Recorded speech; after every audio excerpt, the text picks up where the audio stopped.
in which I talk about, Coastalvania podcast number 1, in which I talk about Marvel vs. Capcom Infinite for like 45 minutes and Blade Runner 2049 for like 20 minutes, and then a little bit of personal stuff at the end about my own personal projects and kind of state of mind. So yeah, skip to 45 minutes from now to hear about Blade Runner. Skip to like 55 minutes to hear about me, and stay tuned to hear the whole goddamn thing. I say some fun shit about MVCI, I think. I even give some background about like the history of Capcom, how it means to me artistically and stuff like that. Not just about the game, but about like everything kind of surrounding the game and all that. Yeah, all right, enjoy. All right, Marvel vs. Capcom Infinite. I'm in my car now and driving now, so there's gonna be probably some background noise, but whatever. I usually get pretty good thoughts when I'm driving and whatnot. All right, where am I going first? I gotta decide this though. I'm gonna go get some coffee. Okay, so Marvel vs. Capcom Infinite. When the game was first announced, it is, in case you didn't know, it's a fucking video game.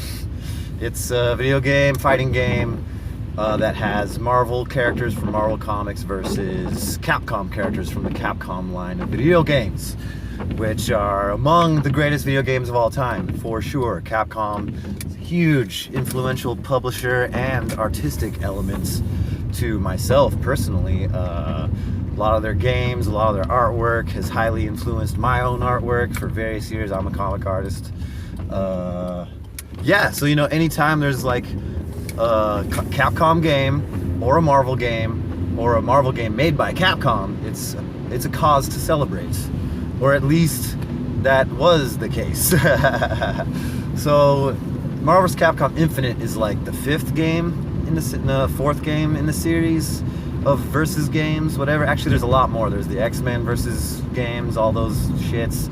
Yeah, I wanted to comment too that when it all first started, the Capcom doing Marvel stuff, god damn, that was a big deal for me, especially. Holy shit, Capcom, like, basically, in my opinion, the coolest visual developers in animation, comics, video games, whatever. Capcom was on this fucking new tip, like new shapely, massy characters, fucking just dope looking shit tip. Like they knew it, and the creators who knew it also knew it, like Joe Madureira, Ed McGuinness back in the day. Those guys were highly influenced by Capcom's aesthetic. And now you look at comics towards the late end of the 90s and the millennium on, you can see Capcom's presence in a lot of stuff from creators.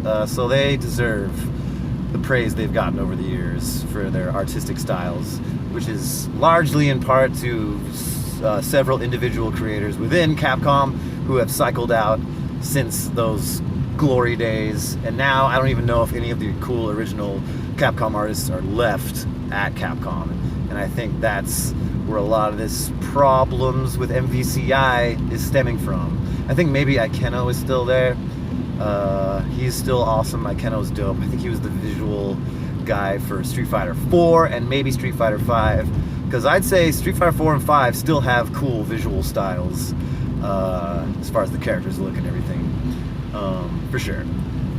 Anyways, I gotta turn on a fan now, so there's gonna be even more background noise, but you gotta do what you gotta do, you know? Alright, so Marvel vs. Capcom Infinite was announced, and with all that knowledge behind us, the legacy of Capcom, we're excited. But then we saw some screenshots come out, and things were looking a little janky, and people started to get worried. And it's warranted, because some of the graphics in MVCI look a little weird, especially compared to MVC3, the most recent before Infinite game. Was Marvel vs. Capcom 3, and that one was the first versus game to use 3D rendered characters instead of like hand-drawn looking sprites.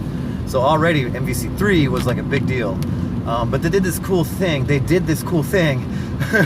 where they made the characters, they gave it a cel-shaded kind of a comic book, heavy black looking style. It looked almost kind of drawn, but not in a fucking cheesy way, because I hate that shit when they try to go too cheesy. Like I think Street Fighter 4 had a certain skin pack that made it look like pencil drawings on the characters. I did not like that. I like cool stylistic flourishes in the service of the general presentation, not at the expense or sticking out like some kind of gimmick or some shit. So like games like Wind Waker, that Zelda Wind Waker, that like not only use a graphical style, but like much of the game's look and feel is fucking prevalent on that graphical style. So MVC3 actually fit that bill very well with the heavy blacks looking like heavy ink blotches and stuff like that on characters. Very cool. And just the other day, actually, I watched the intro from that game, the CG intro that, you know, shows all the Marvel characters fighting all the Capcom characters, and they're interacting in very cool ways. That intro was goddamn amazing. Seriously. There's that part where, like, I think Magneto throws a fucking helicopter at Captain America, and Cap uses... Oh shit, hang on. And Cap uses his shield to block fucking helicopter blades, man. It's so cool. Like, I don't know, I've probably seen that in the comics at some point, but just seeing it realized in full 3D motion was something special, man. And then there's other sequences like Doctor Doom showing up and just fucking shooting like his finger lasers all over the place. Just looked really cool. It really succeeded. MVC3 was a fucking success. You know, I think even when that game came out though, initially people were kind of skeptical, whatever. It took a couple patches for that game to get it to its ultimate roster, which ultimately was the best roster of the game, and that's when MVC3 really came into its own. Yeah, they added like Ghost Rider and stuff like that, Hawkeye, some cool, weird, unique characters. So yeah, MVC3 was kind of similar to MVCI, except I think it had a better grasp on its art style. Yeah. So anyways, that's a whole lot of background information about this series and kind of what it means to me and stuff. I still have the original Marvel, Street Fighter versus X-Men versus Street Fighter on my Sega Saturn, for God's sake. That's the first fucking platform that game ever came out on home console, and I have that shit. Japanese with the 4 megabit RAM card. Most of my games on Saturn are Japanese Capcom games. I fucking love Capcom, especially old 90s Capcom. Those game instruction booklets are just like nuggets of very important creative nucleus for me, you know, straight up. So MVCI comes out. And you know what? I'll just fucking, let's cut the story short. I think it's a good game. Yeah, I do. Like, there's a lot of it that's still piss. There's a lot of piss in this game, but ultimately it's a sweet game and I'm glad it exists. So, I don't know, let's talk about it, I guess. The graphical style, yeah, that's kind of the big point of conjecture, I would say. That and the roster. The graphical style, it takes a little bit of getting used to. It's lacking, it's completely lacking that element I described earlier, that kind of inked looking stylistic element, which I really like. But this one, it feels just more like it's going for like, we're just trying to look like a video game this time, you know, like we're embracing video game look. We're not trying to add like some kind of comic feel or something like that. And that's also something about MVC3. Like, I really liked the comic shading they used on the character models, but they went too gimmicky in some parts, like the character select, which note is much better than MVCI character select. I still felt it felt a little gimmicky with the comic book look and feels like comic book. Like, that stuff's cool. Like, ultimately, I still much prefer that menu to what MVCI has fucking now, for sure. But I don't fault Capcom for, you know, trying to stick to their gaming roots. Anyways, I'm about to get a coffee now, so I'll be right back. So yeah, the main thing missing from the graphical look is, you know, that stylistic flourish, the comic book looking thing, which, you know, I totally understand. I wouldn't mind if that was in the current one, but, you know, I'm dealing with how it looks, how it does look. And some characters actually look really good in this new style. Some of them look really bad. Like, I'd say in general, the shiny characters do quite well in MVCI. The robot characters, your Iron Mans, your fucking Ultrons, they look great in this graphical style, I would say. Iron Man like actually looks and plays better than he ever has in any versus or fighting game ever, I would say. And that actually goes for a few of the characters, and that's where we'll get into the pluses. Alright, well, okay, shit. I guess I was gonna break down like video game reviews into like sections and whatever. I guess I just covered the graphical look of the game, so yeah. Is there anything else I wanted to say about the graphics? Some characters look good in it, some characters look bad. In the game, like in-game fighting wise, I don't think anyone looks too bad at all. I think everyone looks pretty good actually in the actual game, you know. They try to do stuff like have a story mode and all that. And actually, a lot of people hate on the story mode, whatever. I think it's pretty good still. Yeah, I think the story mode is pretty good. There's actually a few moments that are pretty clever and good little Jesus. Good little Jesus. Good little synergy between oh, it's like raining out and I have my windshield wipers going, so that's why you're hearing a whole lot of shit. Hopefully it's not that bad. Anyways, the story mode, it's got some clever moments. It's got some funny little fan moments too. If you're like a fan of shit, if you're a fan of these two franchises, which I am, I'm a fan of both sides. So for me, I'm like, oh, this is actually pretty funny and pretty clever. So like for the story mode, they're trying to emulate what Mortal Kombat has been doing with their fighting game story modes. And Mortal Kombat's story modes are fucking spectacular. If you're curious about that shit, if you're like, really, Mortal Kombat's still around and they're still making games and there's a story mode and you're telling me it's good? Like, yeah, it actually is really fucking good. MK9 and 10, also known as MKX, both have really good story modes, man. Like, I think 9 is kind of like, still has a lot of the classic characters and stuff, and I think 10 goes into like some of the younger characters now. There is like daughters and sons of the older castmates, and now they're kind of passing the torch in 10, but it's surprising how fucking well they actually do it. Like, the characters are really charming, really well written. Like, it feels like a modern sitcom or something, because, you know, I'd say modern TV sitcoms in general are pretty well written. You know, really good dialogue that keeps you, gives you insight on the characters, and keeps you wanting to see more of the characters just do stuff. And that, the Mortal Kombat franchise has actually successfully fucking done that for their old cast and for the new characters as well. So Capcom's trying to get up in on that.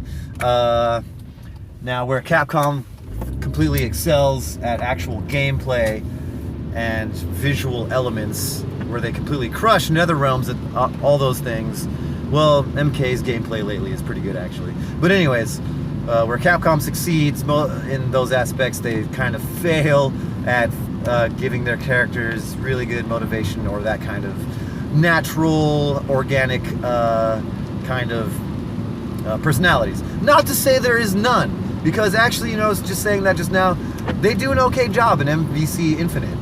They do an okay job. It's not like, it's not the levels of Mortal Kombat, for sure not. Mortal Kombat is... Mortal Kombat 9 and 10 are way fucking better than they have any right to be. Like, they're super good, like, story-wise and shit. Seriously, I red-boxed both of those games. I don't own either of them. I red-boxed them both and played their story mode straight up, like, just one night at the story mode, both nights. Two separate occasions, you know, when they came out, but, you know what I'm saying. I played it fucking over one night. And the story modes are not like some light affair either. Like, it's not like some 2 or 3 hour like thing, like, ooh, that was neat. No, the story modes in MK games are fucking amazing, because they actually take you through the rounds with each different character and their story, and kind of make you care about each different character. And it's a great way to learn the basics of every character in the fighting game. So not only do you get like some insight to their personalities and who they are, but you also get to learn how to play them a little bit. And you're like, oh, I never really liked Sonya before, but she's actually pretty damn fun. So yeah, MK completely succeeds at that. MVCI, again, is like, this is a good little effort, but fails to achieve the heights Mortal Kombat has with their games, straight up.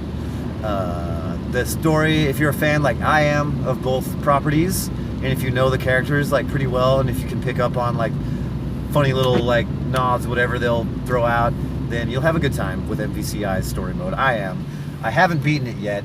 I also haven't beaten Street Fighter V story mode yet. I don't know. I think I just get... It's not like they're bad or anything, and they're not super great either, but I don't know. I just peter out a little bit. I guess it's not a great appraisal for their fucking story modes, but they're okay.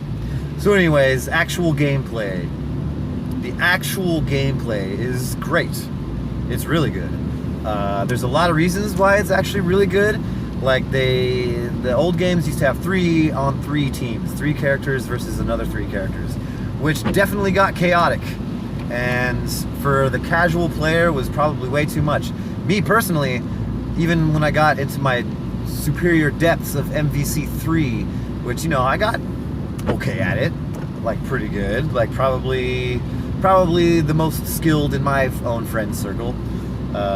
Charlie, maybe we'll have to go face off to settle that for sure. But definitely amongst most of my friends, I'm an MVC guy. I fucking tear that shit up. But even in 3 with the 2 characters, I still could never remember like which bumper would be which character when I'm trying to fucking call them out, you know, for stuff. So when they first announced that they'd be reducing it back down to 2 characters, which is the old versus games, I was like, actually, I was like kind of bummed about it. I was like, oh shit, man, I like having a lot of characters, but I realized what I just realized. You know, I've like keeping track of those 3 characters is fucking hard, and like there's no assists anymore either. That's another thing in MVCI. There's no assists. Your characters don't just pop out and do little assists, which I was also kind of bummed out. But it turns out both those things being changed is kind of a good thing. It's totally a good thing. Because first of all, now with just 2 characters, when I'm trying to set up my elaborate combo strings and shit, and like switching out the characters, like I know whichever character I'm playing as, my other character is just right around the corner. Like I don't get shit confused, whatever. I'm not like, ah, shit, I meant to tag out this guy. Yeah, you're always definitely going to be getting the character you want. So that is a good thing for 2-man teams. And as far as no assists, now we have the power, or the the Infinity Stones. Infinity Stones, like from you know, the fucking Infinity Gauntlet. It's that's the story too. The setup is that Ultron and Sigma from Ultron and Mega Man X, Sigma the bad guy, are teamed up, and they are like some kind of crazy guy who has a couple of the Infinity Stones now.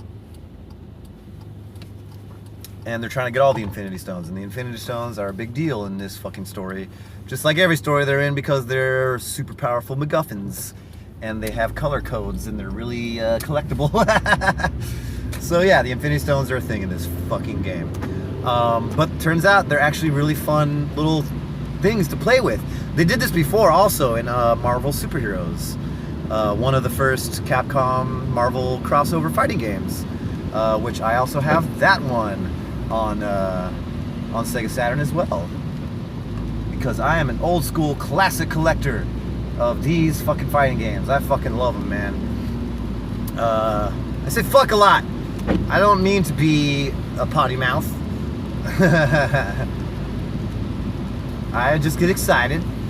So anyways, they tried this Stones thing in Marvel Superheroes already. They had this kind of gimmick going on, and in that game it was much more of just a silly little gimmick, because you'd pretty much collect the emeralds in the actual stage, and you could collect up to 6 of them, I think, and you could just use them sporadically during different parts or whatever. It didn't hugely affect the gameplay that much. And now in MVC Infinite, I'm a little shook because a cop just went behind me. So I'm just doing a podcast, officer. Don't worry. I'm keeping it 35 miles per hour, exactly what the speed limit is, right? So anyways, in MVCI, they have brought back the Infinity Stones, and now you just choose one before your match, and every one of the 6 Infinity Stones has some kind of different gimmick, quirk, buff for you to use in the matches. Yeah, and it's actually really cool. Like, you got the Power Stone, which gives you a buff to your strength, and when it activates, okay, So I don't think there's passive buffs with them so much. Maybe a couple of them help grant like your super gauge or something like that, but nothing too significant. Basically, there's like an L1 attack with the stones you can use, every stone can use, and then there's the Infinity Storm, which is like an extra super you can use, which depending on the stone is a different kind of super.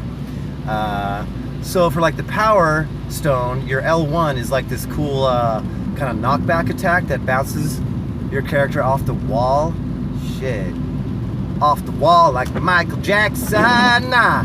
And it grants you like the ability to set up another like kind of aerial combo or something like that. And then there's like the Time Stone, which gives you this crazy like dash where you can use a dash anytime. The Reality Stone sends out a little fireball. I quite like the Reality Stone. I think a lot of scrubs online will probably like it because it's a good way to stop like rush down characters who just want to spam and be in your face. You can throw out a little fireball to kind of stop them for a minute. So yeah, every stone has like a quirk, a thing. And that's kind of what replaces assists this time. And I dig that as well because instead of having to memorize every character's weird assist and like, you know, find the one stupid character that no one plays as but he has an incredible assist, that factor is gone now. And now you just have the 6 Infinity Stones, which you're like, oh, this guy's using the time gen, I know what I'm gonna expect from his little assist attack, you know, stuff like that. To me, there's more strategy there, for sure. There's more discernible strategy, less reliance on random chaos. And in general, that's what's MVCI. So far, I've been playing it for like a couple weeks now, and I was sick for a minute, so for a minute I was equating the game to just being sick and pissed off. But I've since been able to just get more into it on my own, and yeah, I'm liking the gameplay. One complaint I would say right now with the gameplay is OTGs on the grounds are like really easy to do in this game, which I actually dig because OTGs are really fun in games like this, because basically what it means is when you're doing a combo and at the end of the combo you can knock them on the grounds and you can kind of continue that combo. And in like MVC3, only like a handful of characters had really good OTGs, and you could only really do them under really specific successes. They were pretty hard to do. In this one, it seems like every character has an OTG, and it's usually just a down jab or something like that to be able to pick up your opponent again and kind of go for another combo string. But in a lot of ways, it seems a little too easy, and I've been subject to plenty of fucking aggravating like infinite combos online. Not infinite, but damn hell if they don't seem close to goddamn infinite. So maybe tweak it somehow, maybe make it a little bit harder to kind of do that. I don't know, maybe. I do enjoy how easy it is, because even I can do it, but I can't seem to exploit it the way some people online do. But that's always been the case kind of with versus games, so yeah. So gameplay wise, I'm giving this one a solid pass for now, and definitely looking forward to what's coming in the future. As far as business practices and shit goes, I will say I've spent like $100 on this game already, just so I could be able to download all the characters and shit. And that shit is definitely aggravating as fuck. It's terrible that that's how games like are now, but shit, you know, it's one of those can't hate the player, I gotta hate the game. But in this case, the player is the game. And this player, I like it and I want to support it, so I'll do what I gotta do to get those characters, you know. I fucking wanted to play as Black Panther, fucking Sigma, Monster Hunter, you know. And, like, fucking the truth is, too, is a lot of the cool characters, especially on the Capcom side, are turning out to be the fucking DLC characters, which is just like, it sucks. It's shady as shit, it sucks, but I'm just gonna play along because it's all I can do, because I really like these characters and I like this game and I still like Capcom, but holy shit, it does suck. And then now there's a new fucking costume pack, which is like $30, and that is like total just cosmetic BS. Like, you're only gonna get that if you want that crazy stupid shit, and admittedly I kind of do, so I might even plunk down even more fucking cash. There's games that cost that much, entire games that cost $30. And here I am about to fucking drop down some fucking hard-earned money on a goddamn costume pack. I don't know if I'm really gonna do that. But you know, as the seasons of characters still come out, I'll still be buying the characters because I want the fucking characters. And you know, yeah, I support Capcom. You know, I still get some work through Capcom. I still get some money myself from Capcom, from their comics and shit. So, you know, it's a circle of life. So, the graphical style is like whatever. I'm totally getting used to it. I personally am getting used to it. Like, some of the backgrounds I think are pretty cool. Like, the backgrounds look pretty cool. I don't know, everything's very clean and glossy and doesn't have what I call stank. People are apparently very confused when I use the term stank. Put some stank on it. To me, it makes total sense. I know what the fuck stank is when I see it, you know, like, it's kind of like funk, I guess. Like, James Brown's got stank, he's got funk. Maybe I should just say funk. It's just funk. I mean, I like Funky. I have a fucking character named Funky, and I think it's one of the bestly named characters I've ever come up with. That's a tangent. What the fuck was I talking about? Marvel's Capcom Infinite. Look, I'm trying to, like, fucking penetrate all the layers and shit here. So, the fucking graphical style lacks funk, but the gameplay is really good, I would say. Possibly the best the Versus series has been, and I'm really looking forward to the new characters. And since I'm so excited about those things, I probably will buy into Capcom's goddamn stupid cash grabs. I hate that they do it, but, you know, I'll go for it because I'm a schmuck. And I will, you know, I like to support Capcom still. Apparently they kind of need it, like the Street Fighter V releases, and this release for this game did not hit their goals, you know, whatever. I'll be that fan. I will fucking help out, whichever little ways I can. As long as you're providing sick content, like those costume packs, like I look through it, and, you know, there's some that I'm like, that's actually pretty sick. And, you know, $30 is $30, money is money, but I can enjoy stuff, like I can enjoy a fucking dope looking Doctor Strange that's worth $30 to me. It is. So there you go.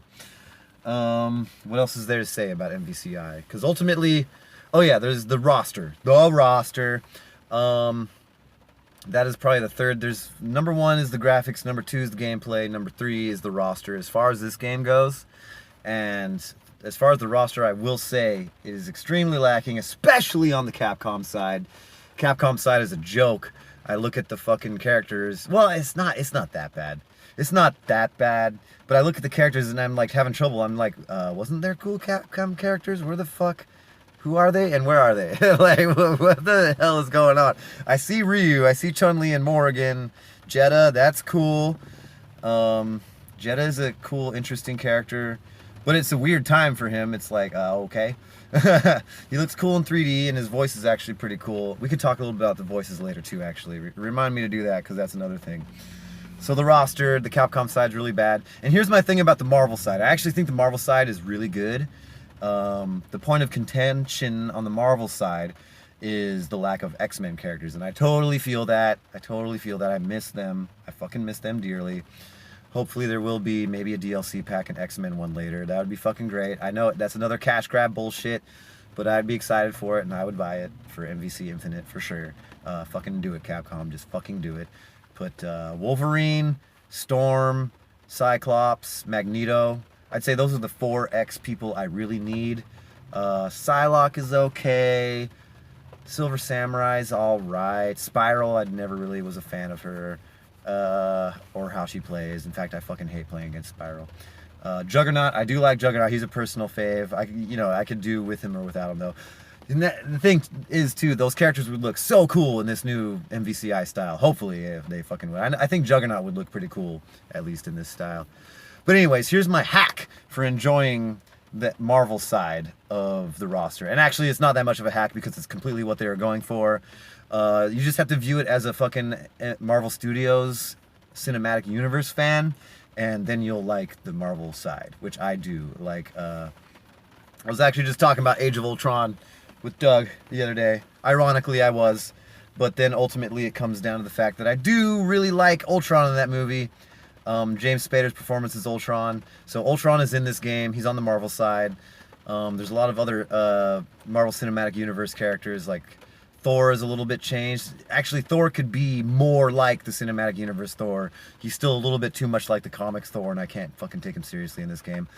But like Cap in Infinite, he looks a little silly, a little roided out, a little gorilla-like in a lot of screenshots. but his mood and attitude and a lot of his new moves and his general outfits in the game looks really cool, I think. And Cap plays much more fun than he has in other iterations of the game. Same with Spider-Man and Iron Man. Like, they play a lot funner. Like, Spider-Man no longer has his webs, or his spider sting, I believe, which was always a cute move back in the day. I used to always like say, spider sting, that's some fun shit. And I was like, what the hell, he doesn't have it anymore? It felt really weird. But he has a new move, the web cannon, I believe. It's like he pulls himself back and launches himself forward. It's something he uses a lot more, like in the movies and stuff. Like, have you ever seen Spider-Man use a spider sting, like in the fucking movies or in the comics or whatever? Maybe a couple times in the comics. But I don't mind that they, did stuff like that. Like, they switched out the spider sting with a new move that honestly has way more utility in the game than the spider sting ever did. Same thing with Iron Man. They got rid of, like, his fucking stupid ass, what was that stupid, like, area of effect attack he had? It wasn't the repulsor, it was the repulsor ray. Repulsor ray, and it'd be like, pip, pip, pip, pip, this stupid little, like, X zigzag formation. You could never use it. No one ever fucking uses it, except for to be, like, fucking fancy and smug or something like that, which, props to you. But now, Iron Man actually has, like, a repulsor blast. Fucking, like, shit you'd see him use in the movie and comics and stuff like that. And it's very vital to his new combo strings, which is awesome. So overall, the gameplay and the Marvel characters do very well in MVCI. That's my opinion. So if you're a Marvel fan and a Capcom fan, if you're like a fan of Capcom for just how they make games, and a Marvel fan for the characters of Marvel, then MVCI has plenty to offer, and that's where I really get off with this game. Yeah. There's other characters that they've included, like Rocket Raccoon now has significant use of Groot. I don't play him much, but when I do see people play him and Groot pops out for like a sweet combo, I'm like, that's pretty cool. Gamora, she is very meh. She's way low on the list for interesting Marvel characters, in my opinion. It's kind of cool they included her, Guardians of the Galaxy and stuff. That's cool. Female warrior, that's cool. But her playstyle, she just kind of feels like she's filling kind of a Deadpool gap or something like that. And that's not really how I viewed Gamora's character. I would dig it more if she was kind of more like hand-to-hand or something like that. She's like a total sword gun character, and not that into it. It honestly would have even been cooler if they just had like a Guardians of the Galaxy like character, like single slot character, like that played Star-Lord and Gamora and Drax like at the same time, and then Rocket Raccoon could be his own character still. But then those other three be a character. That's probably way too high concept. Who else is on the Marvel side? Well, Black Panther just got introduced, and I'm very happy with him. He's a little tricky to play as. But to me, he reminds me of like Iron Fist from MVC3, but way more utility. Like, I tried hard to get into Iron Fist, but he was just way too hard with the fucking fist combinations and the power-ups, whatever the fuck. It was aggravating. Black Panther has that same kind of limited range rushdown shit going on, but he's got more utility, so he's fun. And character-wise, art presentation-wise, he's really fun. He's fun. And coming up, we got like Venom coming up. He's gonna be a DLC character on the Marvel side, so that is gonna be fucking cool to see Venom depicted in this game, in this graphical style. I think he's gonna look really cool, especially with all the animation he used to have and stuff. And continuing the tradition, what they've been doing with the Marvel characters in MVCI, kind of getting rid of some of their silly moves and replacing them with moves with more utility. I really hope they do that with Venom, because I always thought, Venom was always one of my all-time favorite fucking Marvel characters in general. I used to have like a Venom shrine in my room, like with like issues of his comics, a few toys and stuff like that. I fucking love Venom. He's like a badass Spider-Man with teeth, and his fucking costume's alive. So, I was always really excited when Venom finally did make it to the MVC games, but I was ultimately let down with his move list and general way he played. He had that dumb, like, fucking, like, whale-looking, like, dash attack, whatever the fuck. He just played really silly. He wasn't really that cool, like, in terms of a way Venom really could be. Like, think about it. Venom could be just fucking dope, like Anakaris or some shit from Darkstalkers, like forming different shit with his fucking Venom suit, Like the old Marvel games didn't really capitalize on that. Like he had a couple moves where he like slash his suit out like in his shadow or some shit, but not that fucking cool looking. Like nothing like they didn't do better with like fucking 12 from like MVC 3 or Street Fighter 3 Third Impact or some shit like that, you know? You know what I'm saying? Fucking. So think about that. Like think about a new Venom in this new MVCI style with more. God, I would love to see him make just a snake out of his fucking like Venom symbiote suit, like straight up Anakara style. Like make him play Anakara style. I'm fucking down with that shit. So yeah, there's a lot. I can understand looking from the outside as a casual fan and being like, this game looks kind of ugly, whatever. But as a fighting game fan, Capcom fan, Marvel fan, I'm here to tell you that this game has a lot of potential. Capcom's business practices are in the wrong place, maybe, but their technical aspects are still in the right place. Gameplay-wise, at least, definitely. And like I said, visually, in-game, everything looks fine, I think. Some of the models look bad in cutscenes, whatever, but, you know, fucking whatever. Like, they can't all be gold. Maybe someday.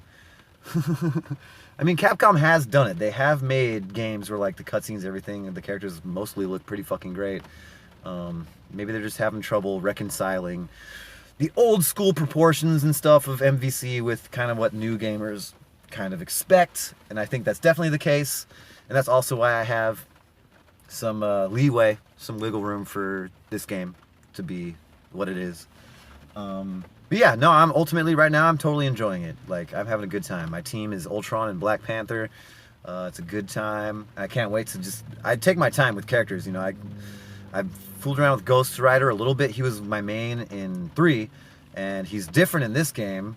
And like I keep repeating, like the things they changed, it seems like they've made him even funner. So yeah, I've barely touched the Capcom side. That's so lackluster over there. Fucking like Nemesis, Chris Redfield. They're actually, those are 2 characters I played in 3 a little bit. Nemesis I played way more than Chris probably.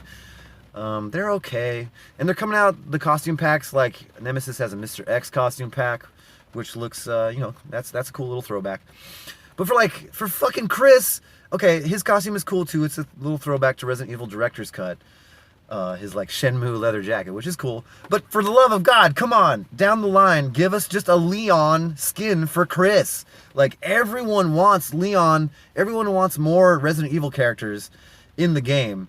And you know, we all know that Resident Evil plays the same. Every character plays the fucking same. It just depends on what weapon you have. And Chris already is displaying, he's the Resident Evil character. He's got all the weapons on display. There's nothing about his moveset that is really explicitly Chris. It could be any Resident Evil character, so just give us a fucking Leon skin for Chris, man. That would make so many people happy and just give so much good faith towards Capcom. Like, stuff like that. Like, they did that in MVC3 with Zero. They gave him an X skin eventually. And that even made less sense because X, he did have a lightsaber eventually, but most of the time he never fucking had a lightsaber. So it's just like, dude, what? So yeah, I have a lot of feelings about MVCI. But, you know, I think you probably heard that mostly it's positive for me, in my own perspective. Like, the Capcom side needs work. Like I said earlier, too, I'm trying to struggle. I'm like, which fucking characters are cool that are missing? Because we got Dante in here, and like I think Maximilian Dude pointed out that Dante's default model. Oh yeah, there you go, right there. Dante's bonus skin in MVCI is like the new Dante, known as Don't-Tay, which is fucking hilarious. His new skin is fucking Don't-Tay, but it actually looks really good. It's fucking aggravating. Like Dante from MVC3. Who is the main Dante in MVCI? Oh shit, I'm getting my acronyms confused. The main Dante that's in MVCI is the Dante from DMC3, Devil May Cry 3. It's his Devil May Cry 3 look and feel, which is it's a fine Dante. He's just shirtless with his trademark red trench coat. But really, in the game, he just looks flat. He looks fucking boring. I love Dante. I love those games, but I don't play as him in the fucking Versus series. I just kind of don't really like his moveset either. It's all like, they're trying to mimic how the games play, in giving him these weird combos and stuff, but it's just too fast. Like Dante needs some room for some style. Like in the games right now, he just switches through his various weapons too fast. It just looks like he just looks and plays like Inspector Gadget or some shit. He's just pulling fucking gadgets out everywhere. So anyways, cool Capcom characters. Like, I don't know, maybe see, like, I'd like to see Dimitri in one of these fucking games. I know he just plays like Ken and Ryu and shit, but you know, give him some different supers or something, make him play different. I'd like to see more Darkstalkers characters. Sasquatch would be dope. Maybe Victor. Come on, why not Victor? I was playing fucking Darkstalkers the other day. Victor's fun, dude. He's a crazy, weird charge character with like these weird like electric stun attacks and shit. Fucking bring Victor back, dude. John Telban would be sweet. We're probably gonna get like Felicia, fucking all that shit, the sexy jailbait fucking characters, whatever. What other Capcom? Asura, everyone's freaking out about Asura. That would be dope. I never actually really played Asura's Wrath, but I do think the character design is sick as fuck, and like I'm sure he'd be a really fun character to play as in a fighting game. Beautiful Joe's not in it. I was never super let me get this straight. I fucking love Beautiful Joe. Those games, actually I've never played the sequel, but the original one is a goddamn masterpiece, don't get me wrong, but I was never super crazy about him in the fighting game. I don't know, certain characters kind of break the illusion or just stick out, kind of feel silly. And like, you know, we got Arthur in this one, and we had him in MVC3 as well, Arthur from like Ghouls and Ghosts and shit. And I actually like Arthur. He does stick out, but he plays really fun. Beautiful Joe, I never found that he played very well in MVC3. Like, I don't think many people really played as him too much either. A handful, I think, definitely did, but I don't know. His little appendages and shit, it just, yeah, it didn't do much for me. Like, Arthur, like, suits himself for a fighting game because he's got all these, like, crazy projectiles and shit. He's, like, a good projectile character. Beautiful Joe, I was just like, he's like a little stunted Iron Fist or something. You know, like, he didn't really play. He didn't really play super entertainingly or fun, in my opinion. So anyways, other cool Capcom characters they should bring? I don't fucking know. Maybe Ken? They should have just given Ryu the fucking Shotan switch from fucking MVC1, man. That shit was dope. Turning Ryu into Ken or fucking Akuma, that shit is so cool. Like, that'd be sick. Let's see who... Oh, okay. Actually, this is a point, too, that I wanted to make. So, MVCI is also in a kind of an unfortunate place for itself. Damn, I've been talking about this for half an hour. I don't know if anyone's going to listen to this. Whatever, fuck it. MVCI, so the old games, we used to get excited about it because we would be anticipating what characters from the current games would be popping up in these games. So MVCI doesn't really have that benefit because there's only been like a couple new games. But I am excited about potential Street Fighter V characters making it into MVCI. Like, I would really like to see Nash from Street Fighter V in MVCI. That would fucking rock my world. That's what Capcom needs to invigorate that side of their roster, I think, is more 5 characters. I think I heard rumors that maybe Rashid might make it in. That would be cool. Rashid is actually pretty fun in MVC or in Street Fighter V. He would be fun in MVCI as well. Yeah. Who else? Oh yeah, like, dude, like Ed. I actually really like Ed. People have been kind of crapping on the Season 2 Street Fighter V characters, but I really like Ed, and Minot is awesome. And what's his face? Zeku looks really cool. He's not out yet as of this recording. He looks really cool though. I would like to see like Ed like in MVCI as well. I don't know. I feel like he would play really fun in MVCI as well. Yeah, I don't know. So that's pretty much all my thoughts on MVCI at the moment. This is 35 minutes long. There's a lot of thoughts. Oh yeah, I was gonna talk about the soundtrack, the voices and stuff earlier. That was actually a big point of contention for me earlier too, was the fact that there was no option for Japanese audio, because I usually like to do that. I like to make like the Japanese characters Japanese and maybe the American characters, give them their American voices if they're good. In this one it's all English, which is understandable because the story mode and everything. I wonder in Japan if it's all in Japanese. I'm curious. Probably, but who knows? They could have it in English with subtitles or something like that. So that was initially kind of aggravating for me, but I have gotten used to the voices. They are not too bad. That's actually, I think that's a trend. Starting in like, I don't know, 2010 or some shit, I would say onward, dubs in general are just fine for anime, manga, or anime, video games, you know, stuff like that. In general, America's gotten its act together and are treating apparently video games and anime and shit with like, you know, the fucking discerning artistic voice standards that they truly need. And MVCI is in general pretty good. I still get, you know, kind of weird hearing like Hadouken, like that's not like that authentic fucking Japanese guttural Hadouken, you know, that fucking like that real shit. But it is not like really, it's not like really distracting or game breaking or anything like that. The Marvel voices in general are pretty good. They've changed a couple of my favorite characters' voices, Ghost Rider and Dormammu. They changed the voices for both of them. I think in general they made them both sound just way more demonic. And at first I was not cool with that because I really loved Ghost Rider's voice in 3. He was like, he had just this cool, like, just kind of like Beavis-y kind of fucking Hellspawn voice. But in this new one's way more Hellspawn demonic, like, grrr. He sounds like he's fucking eating gravel or something, like, I'm fucking Ghost Rider. And at first I was like, that's a little much.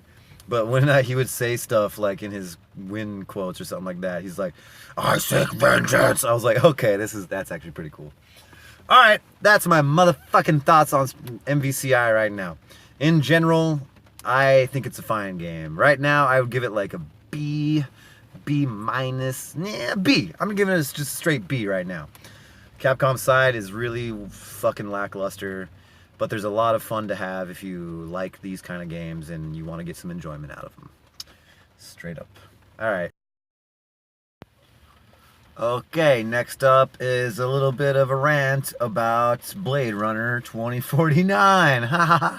Spoiler. I'll just read what I said about Blade Runner 2049. What I wrote about Blade Runner. Rant time.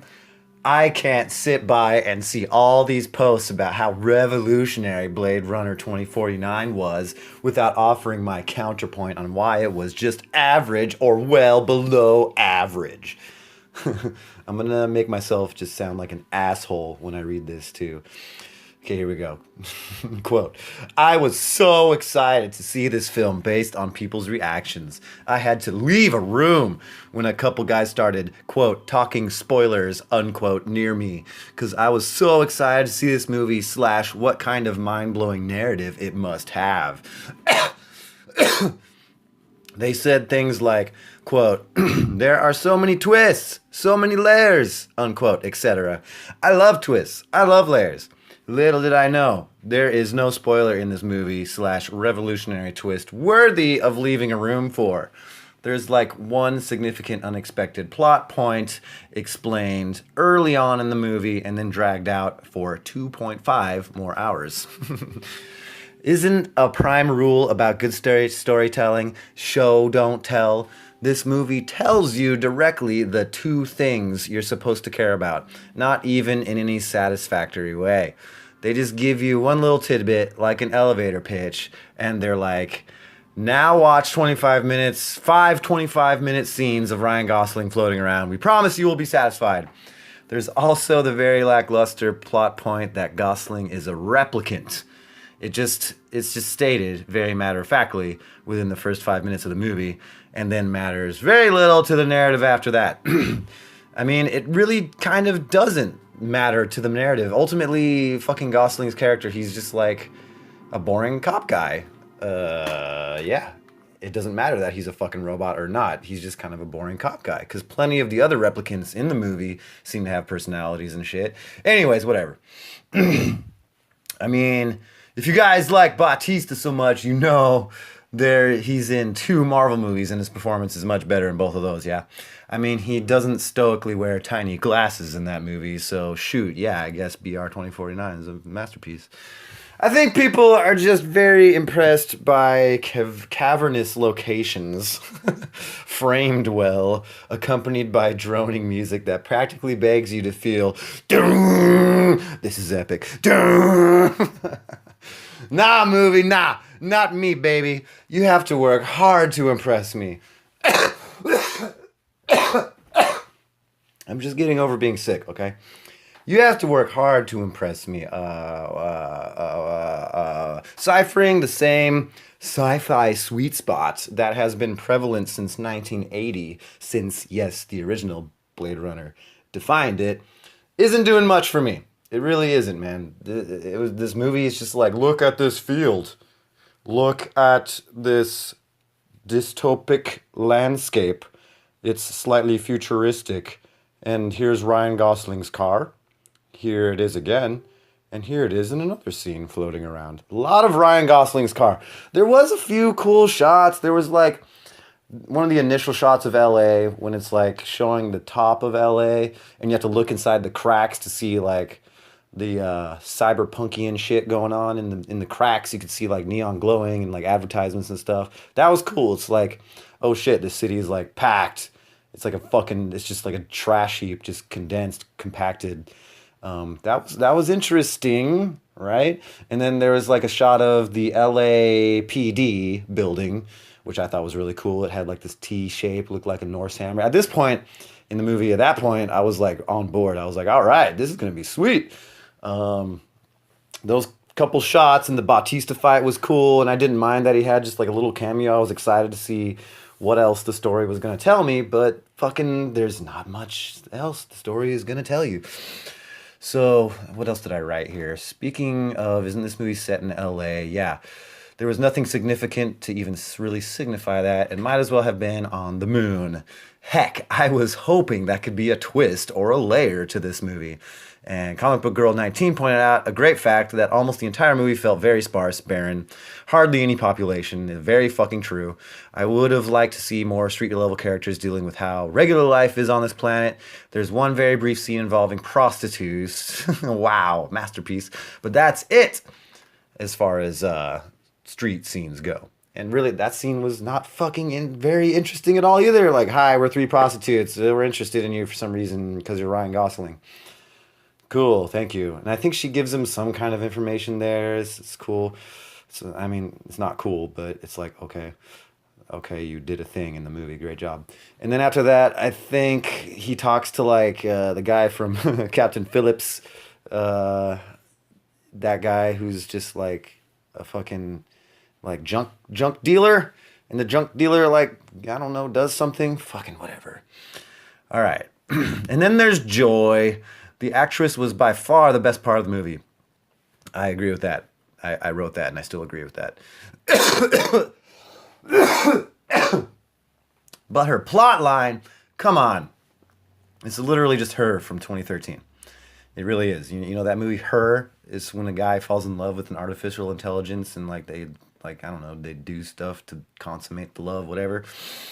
Same thing in Blade Runner, except it's like a robot loving an AI. So, I don't know. And, like, there's no real chemistry between the two characters. Like, there's no reason. I mean, he buys her, like, the little thing that enables her to be out in the world. That's cool. I don't know. Just Gosling had, like, no personality, man, at all. So anyways, but her plotline was straight up Her from the movie Her.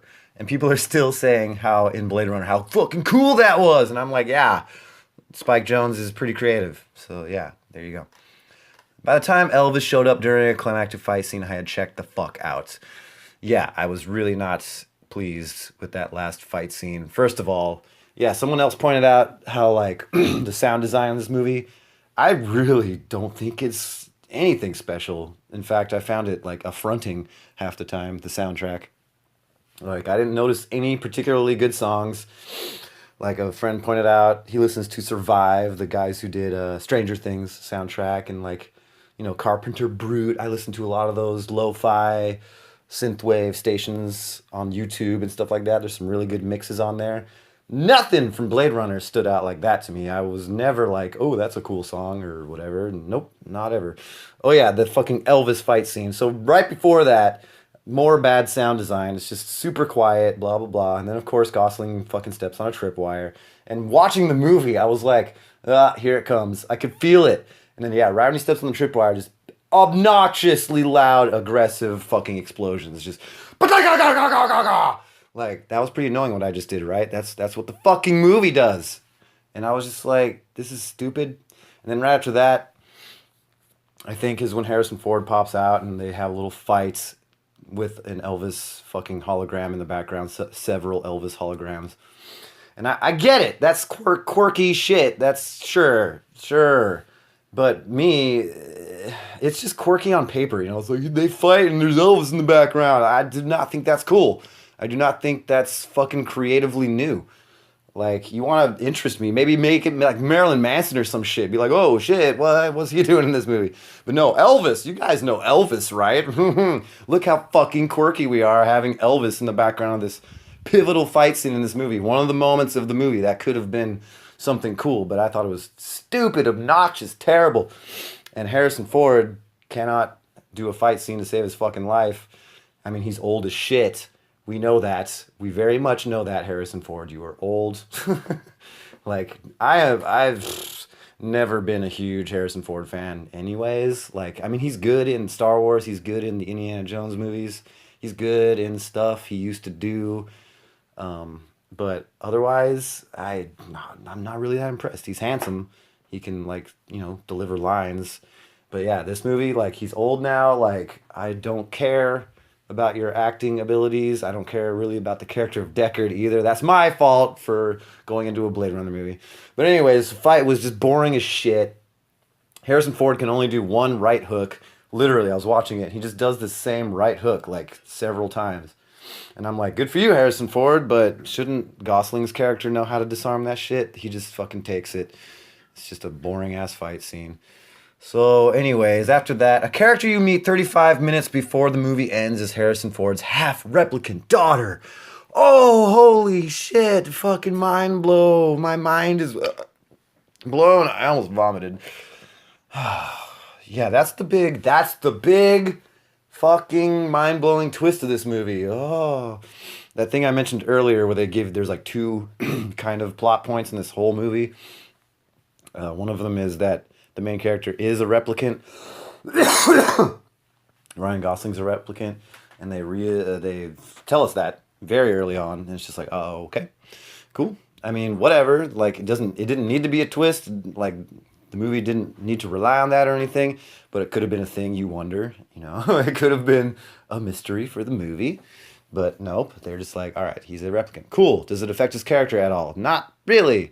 He has those like desensitizing scenes where they have to check up on him. Those were kind of cool. I was like, oh, this is kind of interesting. But still, like, nothing fucking happens. He's not really. And people are like, the movie's about making choices and stuff. And I'm like, isn't every fucking story about making choices? Or the movie's about what it means to be human and stuff like that. Aren't like a lot of movies about that too? Like, this one just didn't. It kind of tried to grasp those things. And yeah, the other big twist is, you know, the replicant was pregnant and had a replicant baby. And I was like, that is fucking interesting. But it's just a thing in the movie it's just a fucking case for the character. It's not like something that we want to find out. It's not something we want to find. The character wants to find out how it happened. It's just a case for him to solve.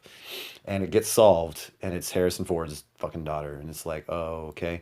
I don't know. They just could have done so much with that. It could have been a pivotal fucking reason for the movie. But instead, it's just, the whole movie is just Ryan Gosling's on a case.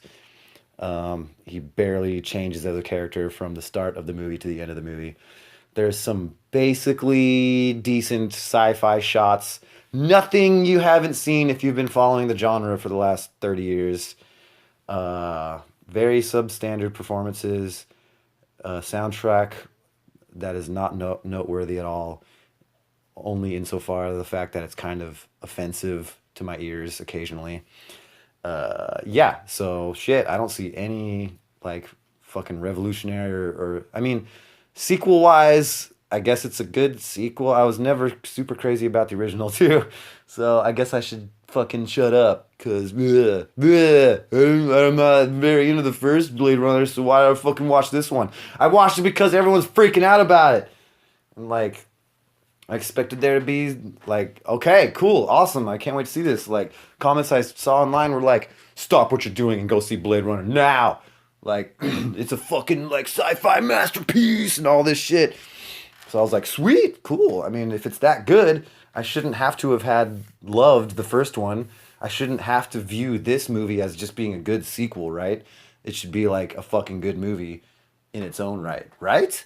And you know, it's basically serviceable, but I was not fucking super impressed. You get a C minus fucking movie, and what's his name, Dennis Villeneuve, like, bro, he totally overrated cult director right now. Like, he's the it guy for like shooting boring shit, and people are like, wow, look how fucking beautiful that boring shit he filmed is.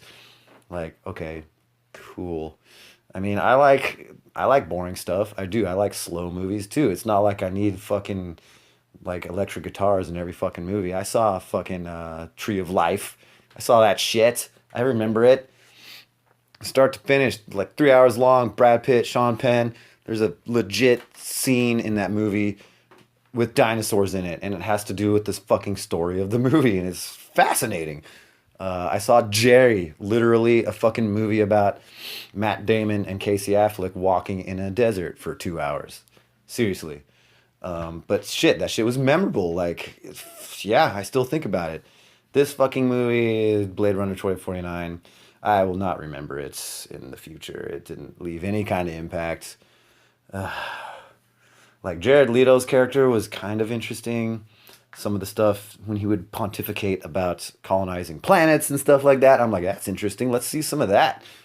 Like, you know, colonization, blah, whatever. But I want to see the weird strides and such that humankind is taking to reach for the stars, as his character would say. I mean, Jared Leto's whatever. His performance was whatever, very heavy-handed. But I liked the stuff surrounding his character, like the birthing of the replicant scene. That was interesting. That's still when I was on board with the movie too. I was like, oh, this is interesting. That was like maybe a third of the movie way in. I was like, the first third can be boring and ponderous as long as the second act and the third act deliver some really cool shit. Some really cool shit. Like, regardless or not if it's part of the stupid Blade Runner overarching Deckard story, whatever, or if it's just something completely new, fucking give it to me. But they really didn't. The second and third act is just like, hey, we're gonna go to a junk fucking world. San Diego's a junk world now. What does this have to do with anything? I mean, it fucking does have something to do with something, but do I care? No, not really. Yeah, fucking boring. And it's so funny too. The very end of the movie, like, I was ready. I was like, oh dude, this movie's ending. I don't fucking care though. Like, I was like, he's gonna lay down on the stairs, Harrison Ford's daughter. Oh, it's all wrapped up, nice little bow. He's gonna lay on the stairs, and we're gonna have to wonder if he died or not. And that was the ending, and I was like, I don't even care that this is fucking mediocre as shit because I'm ready for this movie to end. But I remember noticing his fucking dumbass shoes. I was like, wow, those are fucking lame fucking boots too. Like, everything about this movie is subdued and lame and like no creative spirit to it. Is kind of summarized in fucking Ryan Gosling's shoes. They just look so basic and stupid. And I just got done watching like 3 seasons of The Walking Dead and noticing in that show like how everyone has like these amazing boots and like fucking style choices and shit. I'm like, even in this fucking boring show about whatever, people, zombies, even they had like crazy awesome fashion style. Like one character wears like an Air Force flight vest and shit. But anyways, just noticing Gosling's stupid ass shoes, just relating to the whole feeling of the movie was dumb. And then when I get home, someone on Facebook posts like, "Here's where you can score those shoes from Blade Runner," and I was just like, eye roll, crazy eye roll. My eyes rolled out of my head. But then the first comment I saw was like, "Dude, they've had those shits since the '90s at Payless."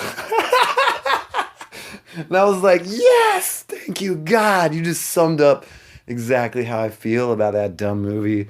Like, people are like, "You can score these awesome future shoes, blah, blah, blah." And they're like, you mean these basic ass shoes you can get at any fucking mall for like $10 for your aunt?" Like, that's what they were. And I know it's a stupid little thing to notice, but I don't know. I tend to notice stupid little things that kind of summarize the entire feel I had about something. And like, in terms of Blade Runner 2049, is Ryan Gosling's dumbass shoes, which they totally show Like maybe for the first time, the only time at the very end when he's about ready to die. And it's just like, those are some lame ass shoes. You got them at Payless in 1990, didn't you, motherfucker? Blade Runner 2049, C minus, fucking just average, just fucking average.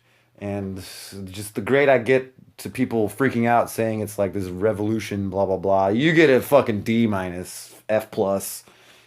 Like, come on, don't you?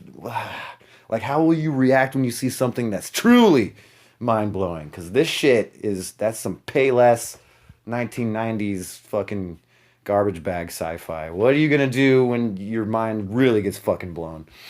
Like, like, yeah. Let's offer a control here. I'll give you guys something, so you know that I'm just an idiot that has dumb opinions, and not like I'm viewing this through a fucking global world class lens that doesn't judge based on popularity and shit, but mostly on creative merit. What would my favorite sci-fi movie of maybe the new millennium, whatever, be so far? I'm gonna say Prometheus. Oh shit, yeah, I'm dumb. Disregard my opinion because I think Prometheus so far is the most promising sci-fi movie I've seen. Um, it has some very stupid action movie style warts. Like, why is this guy trying to touch that snake? Why doesn't Charlize Theron roll to the left? Like really basic dumb shit like that. But at least it's a movie about some crazy topics like ancient aliens, which I know is a mixed bag for a lot of people, but I think it's fascinating. I don't give a fuck. Like, if humanity evolves to a point where we become spacefaring, whatever, godlike creatures, we could invent maybe time travel or some shit and go back in time and seed ourselves. Who knows? That's why Prometheus is tight. It's making me think about weird shit like that. Um, and also David, the character of David, which deals with being synthetic in a more intriguing way than I think Blade Runner does. Like someone posted like replicants are flesh and bone. Don't forget, they're not, robots or some shit. And I'm like, oh, okay, well then who cares? Like, all right, like cool. Like so they're basically just clone humans that are strong, I guess. But it's like, dude, explain what they are then. Or, give us some story nougats that detail, that map a bit of their abilities besides just being strong and fucking slave humans. Because otherwise, that's just boring. It's like, all right, cool. They're just strong slave humans. Right on. But in Prometheus and the Ridley Scott, alien movies, you have the fucking, I forget what they call them now. They're just androids, like they're straight up like they have like fucking milk inside of them. They're like robots, but they have like bio tissue, organic, whatever. And so what they're dealing with is a little bit more literal, a little bit more solid. I don't know. I'm fucking going off on a tangent now. But yeah, I like Prometheus. I do. Like the setup for it, the first half of it is just like really good, I think. Like they don't answer a lot of the questions, which is fine. I mean, it's a David Lindelof joint, so there's a lot of really cool questions. Yeah, I think he's good at writing questions and not good at writing answers. But at least the questions posed in Prometheus are like, oh, that's pretty interesting. And I think it's got good casting. I think Ridley Scott's a much better director than Denis Villeneuve. Yeah, so Prometheus is my dog in the sci-fight. Sci-fight. Besides that, I don't even know. Children of Men. I love that movie. That's probably. I mean, that's not like hard sci-fi or anything though. It's kind of an alternate timeline kind of thing. Really good though. Fucking A. I just want to add that I am, if in case you didn't know, I'm definitely coming at this from like a creator's perspective. I probably should have prefaced this at the beginning because if you like this movie, that's great. There's a lot to like in the movie, I would say for sure. I'm only so critical of it because I'm a creator myself and I'm trying to think of like new and crazy shit that's gonna like kind of change the game. I don't know, like make you think of different stuff. Or try. And like, I don't know, just ultimately the thing I was most upset about with this movie was that it failed to do that for me. I was just like, what? Really? It's not making me think of anything really. So, Yeah, like they even, they try to get into dreams, constructing dreams, all that stuff. That was, yeah, it's fairly whatever interesting, very basic stuff. But if you liked it, then that's great. That's fucking great. Because there is a lot to like about it. Yeah. So my view is definitely uh just a post creator kind of thing. Like I can't just watch this movie as just a movie or a screensaver or something like that. I'm like, you gotta fucking give me something, like please. Which is funny because I get moved and stuff by like Marvel movies. I will fucking admit it. But those Marvel movies, they come from decades old, 100-year-old comics, with like very classic story themes in them, betrayal and setting up, world domination. I don't know. Tech billionaire people, regular people dealing with super people, but ultimately it's about like the characters and I don't know. But yeah, but all I'm saying is if you like Blade Runner, that's fucking great because I like a lot of stupid silly shit too. All right. All right, since I'm sitting here, I'm sitting in my car. It's raining. It's actually quite beautiful. The raining is pitter-pattering on the windshields. Sitting outside of FedEx office. Remember when it was just called Kinko's? Now they got a FedEx office. This shit. How many fucking syllables is that even? I don't even know. I'm sitting outside here, putting together some new pages to print out for my shark knife wall at home. So yeah, right now, I guess this is a little segment about my own personal projects, what's going on with them. So at home right now, I have all the pages from the new shark knife story, which is called, it's a big long title, it's called Shark Knife Coastalvania Stories #1, Send Noodles. Send Noodles. It's much funnier in text. So yeah, I got all the pages from that. It's only, what is it, like 22 pages? It's like standard comics length. But damn if it isn't taking me a long ass time to make it. Comics are hard. Yeah, comics are hard. This is the big takeaway from this podcast segment. Yeah, this particular Shark Knife entry, it's rather fun. It's co-written by a fella named Michael McDermott. He had a story for this story. Shit, my brain's in 1,000 places. Hang on.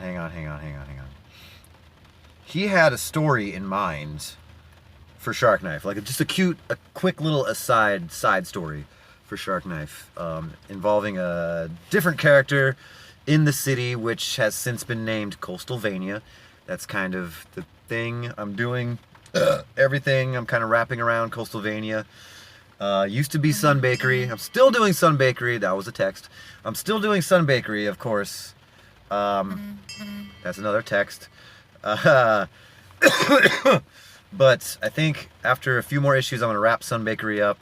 And whatever my future in comics is, it's probably going to be something much more Coastalvania directed, because that's my new brand, and I really like it. There's a nice little combination of letters, and it means something to my generation, particularly.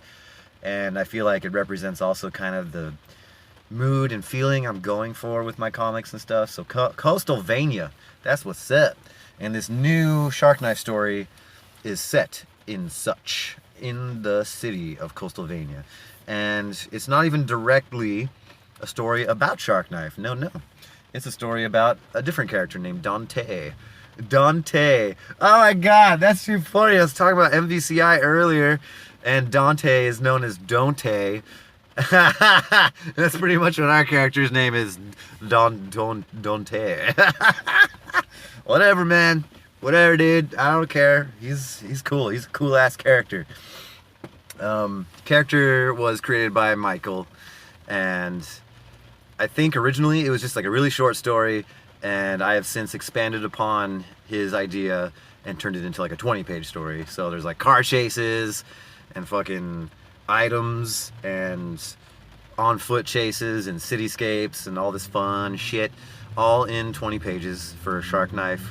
CV #1, send nudes. That's this issue. That's Sun Bakery #5, the first fully new image content issue. So appropriately, it's 5 months overdue or some shit. Yeah, better than 5 years. I'm sure it'll be that eventually. Haha, just kidding. I'm trying really hard to finish it up right now. Okay, I need to pull out a USB device. So yeah, right now to motivate myself, I just been printing out the pages and putting them on my wall, and it actually is motivating me. It's doing quite well. Now, anytime I'm just chilling in my room, studio, whatever, fooling around with a video game or something I should be doing instead of drawing, shouldn't be doing instead of drawing, I just look over to my right and I see all the pages right there, and I'm like, oh, and I see all the little areas. I'm like, oh, that right there, I should move this a little bit. I should tweak this. I should draw this better. It's great. It's very helpful. So today I have, actually, yeah, I just did that yesterday, and already I have like 2 new pages drawn or starting to be drawn. 2 or 3 actually. So today I want to update those, print out a few of those pages. I have a printer at, not at my current home. I have a printer somewhere in the universe, but I don't have access to it at the moment, so I come out to FedEx office to do the printing. Now, I'm sure I brought a USB, but I'm searching all my pockets. There it is. There it is. There's the little bastard. That's what I named my little USB. It's a little USB with Piccolo, a little Piccolo keychain on it, and his name is Little Bastard. Alright. Oh shit, I'm getting a low battery warning. Ah, we're good. Shut up, phone. Who asked you, phone? So, okay. In terms of how Sun Bakery is going, it's going well. Besides, I mean, now with all the delays and everything. Oh yeah, and I went and did New York Comic Con, and I got sick for a week, and I also launched a brand new business, Coastalvania, with my business partner Arabella.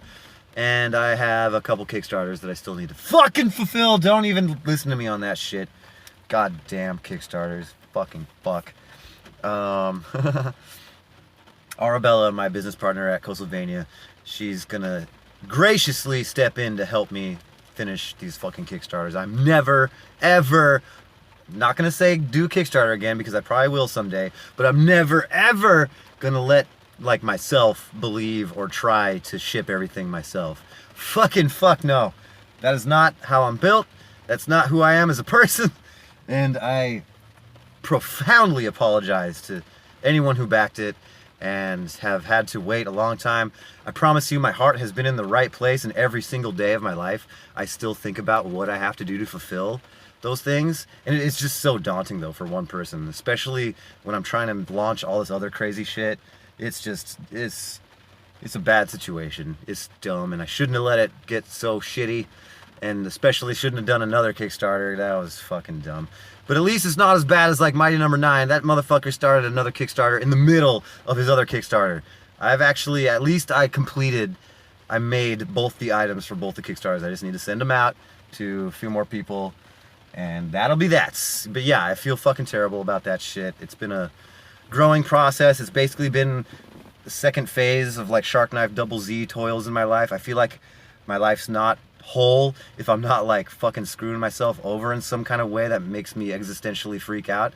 There was like a month in like 2012, like a 3-month gap between when Shark Knife 2 finally came out and before I did my other Kickstarter that's still gnawing at me. There was like a brief period where I had no obligations, and it just felt so amazing. But now I'm back to being years late on shit, and it sucks. I hate it so much. I do it to myself. But, you know, I don't know. Just know I'm not trying to fuck anyone over. I just get in my own head too much, and it becomes a problem, and it becomes a problem on top of a problem. It's just so messy, man. I don't blame anybody for being aggravated, because I am too. Hopefully we're going to get it all sorted out. This is definitely a tangent, but it's definitely part of who I am at the moment. And, you know, fucking once we finally, hopefully this year, everything will be all done and sent out. Have a brand new issue of Sun Bakery #5 with brand new Shark Knife in it, as well as new Pang, new Dead Naked. I got new Coastalvania pins, And once all the Kickstarters are all sent out, everything's going to be just butter, baby. It's going to be butter, baby doll. Shout out to my boy Dino for winning goddamn MasterChef Season 9 or something. I can't believe he took the whole thing. That is just incredible, man. So incredible, dude. So cool. All right, I think that's a good end for Coastalvania Podcast number 1. I'll do this again soon. I love you guys.